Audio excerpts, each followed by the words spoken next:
je vous parle d'une odeur d'encaustique âcre mélangée à celle du feutre usé. Jamais vous n'imagineriez que ce souvenir olfactif encore très prégnant évoque en réalité pour moi les palais des tsars à Saint-Pétersbourg.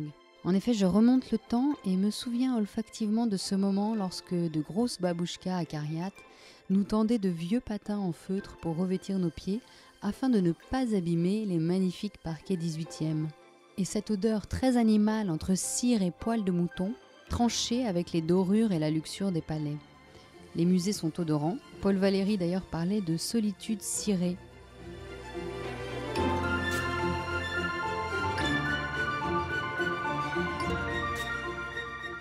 Docteur en muséologie, Mathilde Castel s'est intéressée au rapport que l'institution muséale entretient avec les odeurs.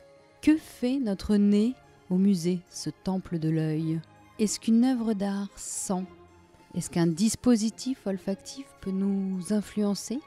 Pour ce nouvel épisode de notre podcast à fleur de nez, Mathilde va nous mener par le bout du nez au cœur des musées. Bonjour Mathilde, bienvenue. Bonjour Charlotte, merci beaucoup de me recevoir. Alors, si nous nous référons à la pyramide olfactive, ce que j'aime faire pour mon podcast, les notes de tête d'un parfum sont celles qui donnent les premières intentions de l'identité olfactive du parfum. Vos notes de tête, à vous, quelles seraient-elles ? Écoutez, mes notes de tête à moi, j'aurais tendance à dire qu'elles sont très lactées. J'ai des souvenirs de biscuits, de choses qui rappellent vraiment le goûter de quand on est petit. Et j'ai toujours eu une grosse affinité pour cette dimension un peu vanillée, si on reste vraiment dans cet univers de la pyramide olfactive. Après, je vous avoue que j'aime beaucoup explorer. J'aime beaucoup être surprise lorsque je sens un parfum. J'ai eu l'occasion d'être très très souvent surprise lorsque j'ai ouvert les narines dans un musée. Notamment parce que je trouve en fait qu'on fait souvent attention aux odeurs qui sont autour de nous quand on est en société, mais bizarrement quand on est dans un musée, on prête peu attention au fait que tout le monde est parfumé et qu'en fait il y a déjà cette espèce de cacosmie autour de nous qui en fait nous surcharge d'informations. Et de manière assez intéressante, en fait, on y fait peu attention, on s'y habitue vite, alors que moi, je peux passer des visites entières d'exposition à ne absolument pas prêter attention aux œuvres que j'ai autour de moi, mais parce que je suis en train de suivre quelqu'un dont le parfum m'a accroché. Et mon intérêt pour les odeurs dans les musées a notamment commencé comme ça. Donc c'est intéressant, je trouve, comme mise en bouche, mais finalement, voilà, je suis assez surprise qu'on aborde peu la dimension olfactive dans les musées, alors que moi, ça a commencé par me perturber, c'est pour ça que j'y ai prêté attention. Et aujourd'hui, je trouve en fait que c'est omniprésent. Dès qu'on s'intéresse à son nez, finalement, on se rend compte qu'on sent toute la journée des odeurs très différentes. Et justement, vous parliez de ce goût vanillé. Quelle est votre Madeleine muséale, à vous ? Elle n'est pas vanillée du tout. En fait, ça fait partie d'un des objets qu'on a senti durant ma thèse avec Mathilde Laurent. C'était une sculpture africaine qui sentait le lardon fumé, le lardon cuit à la poêle. Et de manière complètement improbable, satellitée, c'est une odeur qui m'a attrapée. Je me suis dit, je ne regarderai plus jamais la sculpture africaine de la même façon, c'est fini. Et en fait, quand j'ai compris pourquoi cette sculpture sentait le lardon fumé, ça faisait tellement sens en fait avec l'histoire de cet objet que je me suis dit c'est amusant en fait comment en fait on peut présumer de l'odeur d'un objet avec nos espèces de représentations occidentales de ce que c'est que l'Afrique centrale, de ce que c'est que l'Afrique du Nord. Et je me suis retrouvée un peu bête, je dirais, confrontée à moi-même et à mes préjugés. Je me suis dit, c'est amusant parce qu'on présume aussi beaucoup de l'odeur des gens, en fait, quand on les voit sur une photo, quand on les croise dans la rue, de loin. C'est assez facile de se dire, toi, tu es une personne qui doit certainement porter tel type de parfum, un truc très lourd, très opulent, ou un truc très léger, très discret. Et je trouve que c'est fascinant, et en fait, on fait souvent la même chose avec les objets de musée, sans parler d'odeur, hein. On voit un objet de loin, on va se dire, ah, ça c'est tel artiste, ça c'est telle période, c'est pas du tout, en fait.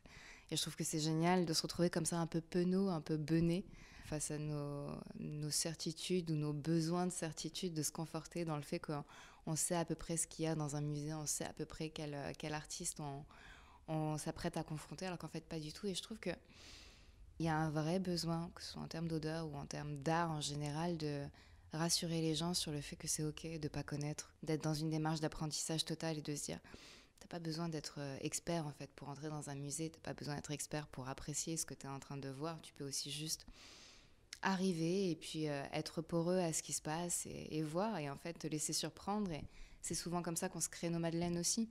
Il y a aussi ça dans les odeurs, quelque chose de profondément humain, de simple, de vrai en fait, d'authentique un peu j'ai envie de dire, où on démystifie en fait, c'est juste ça quoi, c'est ça, c'est comme l'odeur du corps en fait, nous on se parfume, mais en fait l'odeur d'un corps c'est aussi genre juste de la transpiration, c'est juste l'odeur de la peau chaude après une grosse journée où on a couru partout et il faut un peu l'embrasser et revenir à une capacité où on accueille en fait les choses dans leur vérité en fait. Quand est-ce que vous avez commencé à vous intéresser justement aux odeurs qu'on trouve dans les musées? Quand est-ce que vous avez commencé à suivre les visiteurs à la trace? Alors écoutez, ça c'est... je viens pas du tout du parfum, j'ai jamais eu...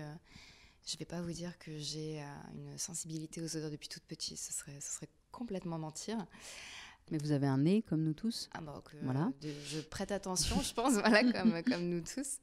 Mon déclic olfactif, je l'ai eu peut-être en 2013, je crois. C'était à la suite d'une personne assez chère que j'ai perdue. Et en fait, je me suis rendu compte pendant des mois après la disparition de cette personne qu'en fait, je sentais encore son odeur partout autour de moi. Et du coup, j'ai commencé à m'intéresser aux odeurs parce que je me suis dit, je suis en train de recréer l'odeur de cette personne en fait dans ma tête. Ça devait être assez troublant. C'était perturbant. J'ai eu très très peur à un moment donné. Je pensais que je perdais la boule. C'est ce qu'on appelle les hallucinations olfactives. Donc en fait, j'ai commencé à lire pour essayer de comprendre un petit peu ce qui se passait. Et puis au final, d'article en article, on se retrouve à faire une recherche vraiment sur ce qui nous arrive à nous et à essayer de donner du sens à tout ça. Et du coup, en fait, j'ai commencé à prêter un peu attention à l'odeur des gens qui étaient vraiment là, factuellement là. Et oui, ça remonte du coup à 2013, je pense que ça fait quelques années déjà. À l'époque, vous êtes étudiante justement en muséologie. Oui. Alors revenons à votre thèse. Qu'est-ce que vous avez découvert pendant toutes ces années de recherche? Au fur et à mesure, en fait, quand j'ai compris ce qu'était un parfumeur, puisque comme je l'ai dit, je ne viens pas du tout du monde du parfum, donc c'est quelque chose que j'ai appris. Et je me suis rendu compte que leur expertise en tant que parfumeur, qui était quand même de savoir reconnaître une quantité importante d'odeurs, de molécules, d'ingrédients, etc., répondait complètement à quelque chose qui manque cruellement du côté des musées vis-à-vis d'un certain type de collections qui sont les collections qu'on dit ethnographiques. C'est des collections qui en fait pour les plus anciennes ont été collectées de manière on va dire approximative avec des grosses guillemets qui ont été très mal documentées du temps de la collecte sur le terrain. Et en fait ce sont des objets qui arrivent au musée et dont on sait très peu de choses et dont on ne sait pas du tout anticiper en fait la manière dont ces objets se dégradent dans le temps. Et en fait le problème c'est que faute d'avoir de la donnée suffisante sur l'anticipation de la dégradation de ces objets, on en perd une quantité importante et on ne sait pas agir dessus parce que les rayons X, les lasers, les autres procédés de conservation préventive dont on dispose dans les musées en fait sont assez invasifs, beaucoup trop pour ces objets-là qui sont très fragiles. Et du coup, on avait un enjeu de comment on fait pour diagnostiquer, documenter en fait ces objets sans les toucher en fait, sans avoir de contact physique quelconque avec eux. Et en fait, à un moment donné, sur un hasard, sur une hypothèse, sur un coup de chance, je me suis dit, mais est-ce qu'il n'y aurait pas quelque chose à faire du côté de l'expertise des parfumeurs? Est-ce que ces objets n'ont pas une odeur qui serait possible d'étudier, de décortiquer, d'essayer de comprendre? Et donc, est-ce que par déduction, on ne peut pas documenter un objet en fait avec le nez? Avec son analyse olfactive, en fait. Exactement. Comment les conservateurs vous ont accueillis? Écoutez, on a eu droit à tout. On a eu le type du conservateur hyper supporter qui a vu un moyen de poser un nouveau regard sur des collections qu'il côtoyait depuis des années. Et puis c'est aussi c'est important pour eux parce que c'est des conservateurs qui connaissent parfaitement leur collection sur le bout des doigts et qui des fois sont un peu pas blasés on va dire, mais du coup ça remet un petit coup de fouet. On se dit c'est potentiellement dites-moi, j'écoute s'il y a des choses nouvelles à savoir sur cet objet que je pense maîtriser par cœur, je prends. On a eu quand même la chance que ce soit la majorité des conservateurs sur lesquels on est tombé. Mais on a eu quelques exceptions où effectivement, c'était le diagnostic olfactif est venu remettre en fait en question de manière assez forte des acquis qu'un conservateur en particulier pensait avoir sur sa collection. Et en fait, ça a été extrêmement violent émotionnellement pour lui. On s'attaquait en fait à quel point il était proche de cet objet, à quel point il était familier, à quel point il était suffisamment attentif à cet objet. Donc on a tapé, et c'est souvent le cas avec les odeurs, dans quelque chose d'extrêmement profond, en fait, de très émotif, de très fort, de très viscéral. Donc on n'a pas été très très bien reçus au cours des séances. On a eu des no-go assez régulièrement parce que justement la personne ne voulait pas prendre le risque qu'effectivement on lui confirme qu'en fait... Il avait tort depuis des années. Et j'ose pas dire tort, mais moi rétrospectivement j'en garde un souvenir incroyable parce que je trouve qu'on a eu de vrais contacts humains aussi avec ces personnes et on a eu de vrais échanges de fond en fait.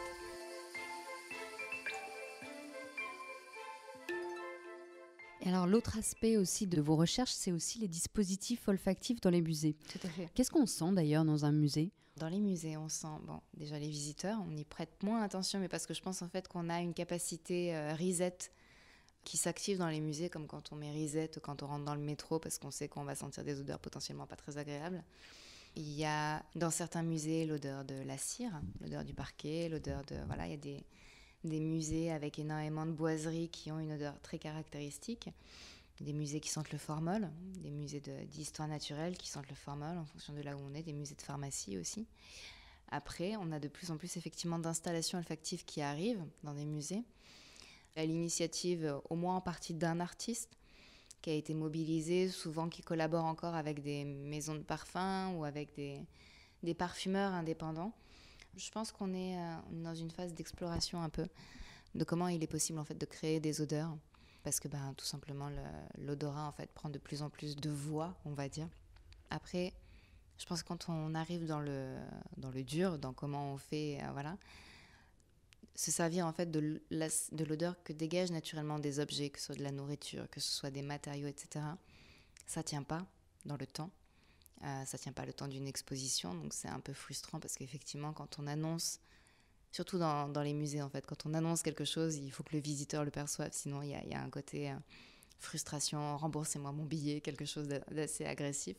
Et si l'exposition ou l'installation est là depuis 2 semaines et qu'on vient au bout de ce temps-là et que ça sent plus rien, c'est compliqué, donc c'est délicat parce qu'il faut trouver le juste milieu. En même temps, quand on est un artiste et que c'est pas a priori notre médium de prédilection, qu'on collabore avec une maison ou un parfumeur indépendant, on perd un peu la main en fait on prête le mot artistique à l'installation parce qu'on est partie prenante. Mais en même temps, on perd un petit peu la main sur tout le procédé. J'avoue que moi, je suis un peu mitigée encore sur ce qui sort, mais je suis confiante dans le fait qu'on est au tout début d'une belle aventure, quoi. Et j'ai hâte de voir la suite, mais c'est vrai que du coup, le volet de recherche sur les dispositifs olfactifs visait plus à recenser justement tout ce qui a pu exister jusqu'à présent, parce que des fois, ça peut remonter quand même à très loin. Oui, j'ai vu que les premières expériences dataient du 19e siècle. Oui, tout à fait. En fait, les parfumeurs donc, qui étaient déjà installés dans des entreprises, Guerlain notamment, qui était extrêmement présent, si ce n'est leader, on va dire, dans les expositions universelles, qui en fait profitaient de cette opportunité de se montrer pour en fait faire reconnaître leur profession de manière plus noble en fait, parce que le métier de parfumeur, il était très bric-à-brac en fait. Parfumeur, ça faisait aussi bien des parfums que des savons. Et en fait, ils se sont servis des expositions universelles pour petit à petit se resserrer sur le parfum et se donner une carrure plus cohérente avec leurs ambitions en fait, qui était tout simplement de faire le métier que font nos parfumeurs aujourd'hui en fait. Là je vois le projet Odoropa qui a été lancé il y a pas très longtemps et qui justement vise à pérenniser un patrimoine olfactif, reconstituer les odeurs de certaines périodes historiques, etc. Et c'est hyper intéressant par exemple d'aborder un corset de Marie-Antoinette par l'odeur en fait qu'il y a sur ce corset. Ce qu'on évoquait tout à l'heure, c'est qu'il y a l'odeur du corps, toute cette odeur charnelle, cette odeur de transpiration qui, incroyable mais vrai, traverse les siècles. C'est quand même impressionnant. Et après, on a effectivement l'odeur des parfums qu'on portait à cette époque-là, donc en traces infinitésimales, mais qui sont là. Et je trouve que ça donne une aura qui est quand même assez impressionnante à un objet. Donc on donne une aura en disant que ça a appartenu à Marie-Antoinette, mais finalement, qu'est-ce qui nous le dit ? Et finalement, quand on a eu l'odeur d'une Marie-Antoinette qui sort de ce corset, ça n'a rien à voir. Ça rend l'objet encore plus vrai, encore plus authentique. Moi, j'ai vraiment cette notion d'aura où du coup, j'osais à peine m'en approcher. C'est le vrai, voilà. Donc cette exploration olfactive des objets, c'est ce qui vous anime en réalité dans les musées. C'est ce qui, pour moi, en tant que chercheuse, fait sens. C'est-à-dire que là, pour l'instant, dans les installations olfactives qu'on a, pour revenir à votre question, on a des odeurs qui, pour moi, font écran, font opaque entre le public et un objet. C'est-à-dire qu'il y a expérience, il y a je vais te faire vivre quelque chose dont tu vas te souvenir, que tu vas sentir et que tu vas pouvoir raconter, qui va faire buzz potentiellement et qui va faire venir des gens parce qu'ils vont vouloir le vivre aussi. Et comme en fait on ne peut pas partager l'odeur sur les réseaux sociaux, c'est bête à dire, on n'y pense pas, mais voilà, bah, les gens sont obligés de venir. C'est-à-dire que s'il y a une expérience olfactive, je sais pas, où on va sentir la rose dans l'encadrement de la porte du Grand Palais sur une exposition Vigée-Lebrun, je me rappelle qu'il y avait ça entre autres. Au début, c'était pas assez fort, donc les gens ne sentaient rien parce que ça reste une porte, donc avec beaucoup de passages. Et après, on a augmenté du coup la puissance de diffusion et là, les gens avaient mal à la tête, ils n'étaient même pas dans l'exposition. Donc, à un moment donné, il faut se demander aussi qu'est-ce qu'on cherche à dire. Il faut dire quelque chose avec une odeur parce que l'odeur dit toujours quelque chose. Ça pose aussi un problème un peu éthique, non ? Alors, c'est la partie qui m'a beaucoup... j'ai adoré ça. Beaucoup de musées, en fait, ne disent pas qu'ils diffusent. Donc, il y a une installation qui est olfactive, ne le souligne pas toujours, pour justement se prémunir du fait que si jamais ça sent plus, eh ben, on va pas avoir de plainte. Parce que si on n'a pas dit que ça sentait quelque chose, a priori, ça peut être une installation qui est jolie. Il y a de plus en plus de dispositifs olfactifs qui, esthétiquement, visuellement, sont agréables aussi à regarder. Il y a de plus en plus ça. Donc, certains musées peuvent se dire, sur un malentendu, c'est juste un display qui est là. Mais en fait, le problème, c'est que il y a de la manipulation, en fait, à un certain niveau. Parce que une odeur, ça induit. Le marketing olfactif, ça va être diffuser une odeur de chocolat dans un magasin de vêtements. Parce que potentiellement, la personne va se sentir mieux, en appétit, gourmande, va vouloir acheter. Donc du coup, on diffuse ça. On ne le dit pas, bien sûr, que ce magasin est parfumé au chocolat, mais on va le faire. Dans un autre magasin, on va diffuser de la lavande, parce que ça va apaiser, parce que dans les transports en commun, il y en a des fois des stations de métro où on diffuse de la lavande, parce que ça calme les gens, du coup, ça minimise le risque de conflit, etc. dans les transports en commun. Et des fois, dans les musées, les odeurs influent sur les personnes. Les musées n'en ont pas forcément conscience, parce que c'est pas eux qui choisissent les odeurs, souvent. Qui choisit les odeurs ? Ça dépend, en fait. Ça dépend de la commande, ça dépend de la rencontre, ça dépend de... Par exemple, je veux pas citer de noms d'indépendants, parce que j'en connais certains et pas d'autres. Mais le propos est le même, c'est-à-dire que souvent les musées ne savent pas dans quoi ils mettent les pieds, en fait, quand il est question d'odeur. Ils savent que ça marche bien, que ça peut faire venir des gens de manière affluente, en fait, sur 2 semaines potentiellement. Donc du coup, en fait, ils délèguent, ils commandent en disant on voudrait un dispositif olfactif sur telle exposition, voilà le topo, ils envoient le dossier de presse, ils envoient ça à un indépendant et puis l'indépendant revient avec un dispositif ad hoc ou un dispositif déjà un peu nomade qu'ils ont dans leur catalogue et puis une sélection d'odeurs pensées en fonction de la thématique de l'exposition qui leur semble cohérent par rapport à l'exposition, mais est-ce qu'ils pensent à ce que ça va faire sur un enfant? Est-ce qu'ils pensent à ce que ça va faire sur une personne âgée? Non. Et c'est pas un problème en soi, parce que potentiellement, souvent, ça va être heureux, parce que les gens sont assez loquaces. Dès lors qu'ils perçoivent une odeur, vous le savez, j'imagine, c'est un billet d'entrée qui est formidable. Et je me rappelle d'ailleurs de visites olfactives qui avaient été faites sur l'exposition Fragonard amoureux au musée du Luxembourg par les équipes du MIP de Grasse, et qui avait trouvé la formule que moi je trouvais hyper intelligente d'associer en fait des odeurs à des tableaux. Mais en fait, la médiatrice disait c'est mon association personnelle, j'associe l'iris à tel tableau pour telle et telle raison.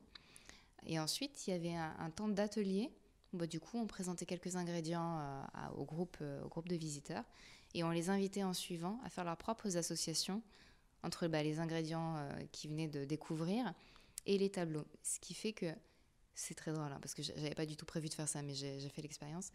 J'ai pris le contact de 3 personnes qui ont fait la visite avec moi à la sortie de l'exposition. Je les ai rappelées 5 mois plus tard. Elles se rappelaient du tableau, elles se rappelaient de l'odeur qu'elles y avaient associée et elles se rappelaient pourquoi. Et donc en fait, potentiellement, on n'aurait pas fait ça. Les personnes ne se rappelleraient absolument d'aucun tableau de l'exposition. Peut-être, je sais pas. Mais je trouve que ça crée en fait un lien privilégié, mais d'un ordre tout autre. Et beaucoup plus fort, beaucoup plus dans l'émotion en fait. Moi, beaucoup moins dans l'intellectuel. Et potentiellement, elles ne se rappellent pas de l'année à laquelle Fragonard a peint ce tableau, de pourquoi, de qu'est-ce que ça parlait, de qui ça représentait. Mais on s'en fiche en fait. C'est pas ça c'est l'expérience en fait qui est encore vivace. Et c'est moi comment je me suis impliquée dans ce tableau via l'odeur. Et je trouve que c'est ça en fait c'est ça qu'il faut exploiter. Oui, ça, je l'ai lu justement dans le très intéressant ouvrage que vous avez publié avec la revue Nez, qui s'appelle Les dispositifs olfactifs au musée. Et dans cet ouvrage, vous avez justement l'interview que vous avez faite avec cette dame du MIP. Et ce que j'ai trouvé très passionnant, c'est quand elle vous répond à un moment donné, elle vous dit, ce qui est génial avec les odeurs, c'est que c'est un peu comme un brise-glace, c'est que tout d'un coup, les gens se mettent à être beaucoup plus familiers avec elle, lui touchent l'épaule, lui racontent des choses personnelles. Et elle dit, c'est les odeurs qui permettent ça, justement, cette familiarité. Et tout d'un coup, c'est comme si les œuvres d'art sortaient de leur carcan muséal et institutionnel et que les visiteurs se permettaient d'avoir un rapport tout à fait personnel avec elle. Tout à fait. En fait, ce qui est formidable avec les odeurs, c'est que ça brise en fait toute la dimension institutionnelle de ce qui se passe dans une expérience au musée. C'est-à-dire que moi, je ne suis plus visiteur. Toi, tu n'es plus la médiatrice qui détient le savoir et qui donc du coup a cette espèce de supériorité. De rôle un peu de professeur. De rôle un peu impressionnant, etc. Là, on n'est plus dans une institution où je ne sais pas trop comment me comporter, où je ne veux pas faire de faux pas, où je me sens observée par les surveillants de salle, etc. On est en fait, moi humain, toi humain, et il y a quelque chose qui se passe, et comment en fait on crée du sens autour de ça. Et ça se fait de manière tellement... c'est instantané. Et ce qui est génial, c'est que on a tous des madeleines, on a tous un rapport aux odeurs, on a tous... mais on n'en parle jamais. Donc en fait, quand on tend la perche à quelqu'un pour le faire, c'est comme... en fonction de l'âge de la personne, c'est peut-être une opportunité qu'elle attend depuis 40 ans, 50 ans, 20 ans, je ne sais pas. Mais c'est quelque chose que, éventuellement, elle n'a jamais fait. Et du coup, elle se retrouve avec une espèce d'âme d'enfant à dire « mais oui, je me souviens, mais... » Et c'est absolument saisissant, en fait, quand on le fait, parce qu'il y en a qui nous sortent des trucs impressionnants. Et on s'en sert d'ailleurs beaucoup dans les hôpitaux encore pour les personnes qui sont atteintes d'Alzheimer, parce qu'on se dit, en fait, la mémoire olfactive est la plus persistante. Exactement, voilà. Et c'est impressionnant. Il y a des sessions qui sont enregistrées qu'on peut trouver sur le net, mais qui font pleurer, quoi. Et c'est beau. C'est beau.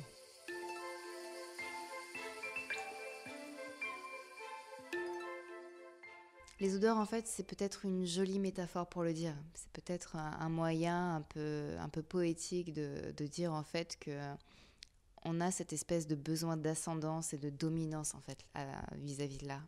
Mais c'est très occidental. C'est très chez nous, ça. Comme beaucoup de nos écueils, on va pas se mentir.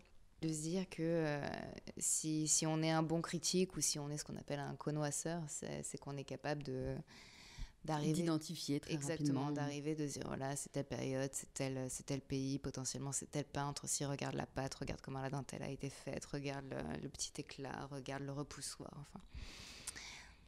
Et ensuite, est-ce que ça te fait vibrer? Est-ce que ça t'intéresse? Est-ce que ça ne t'intéresse pas? Parce que là, ok, tu as eu ton petit orgasme intellectuel, tu es content. Et la suite, on n'a rien à prouver, en fait. C'est ça qui...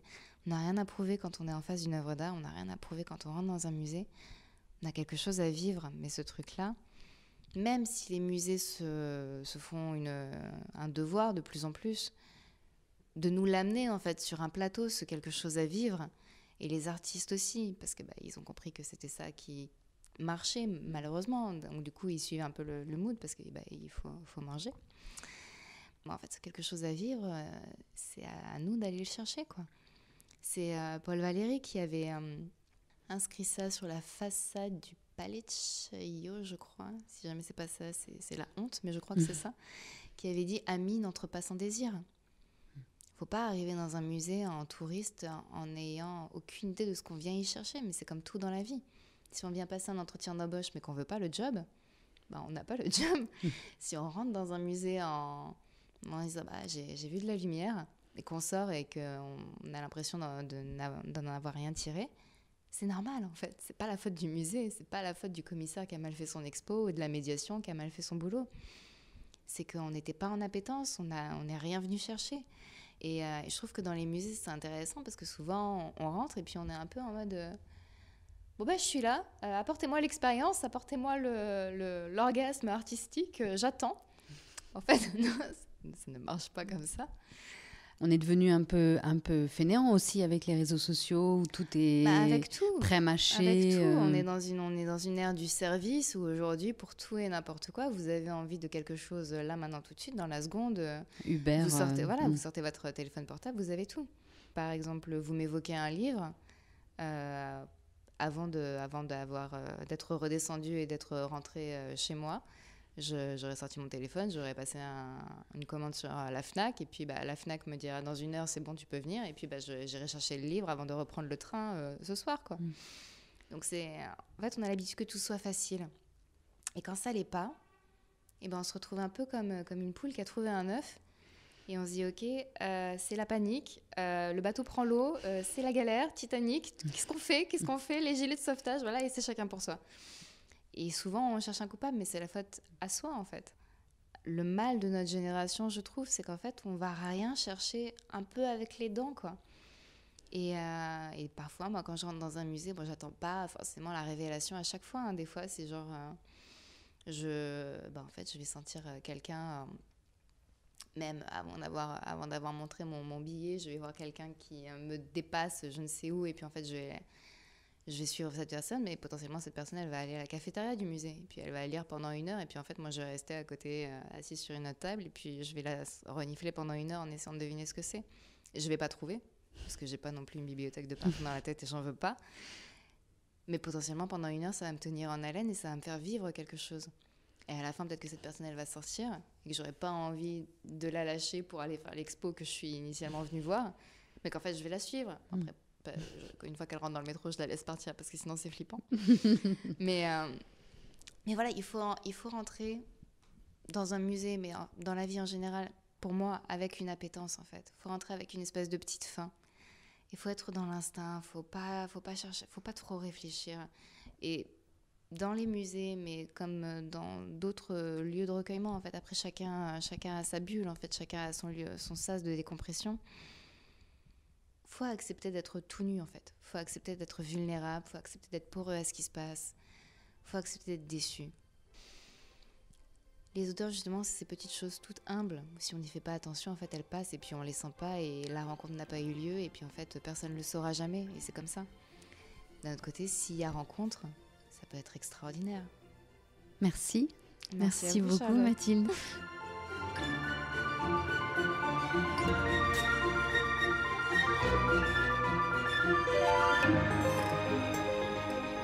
Merci, chers auditeurs, pour votre oreille attentive. Ainsi, votre nez est maintenant prévenu et lors de votre prochaine visite en musée, il sera, j'espère, en alerte pour reconnaître d'éventuelles odeurs ou suivre, pourquoi pas, certains visiteurs à la trace. Et pour notre prochain podcast, je vous propose de comprendre le fonctionnement de notre nez et de répondre à de nombreuses questions que nous nous posons tous les jours en mettant à terre certaines idées reçues. Alors n'oubliez pas de commenter, liker et à très bientôt. Merci.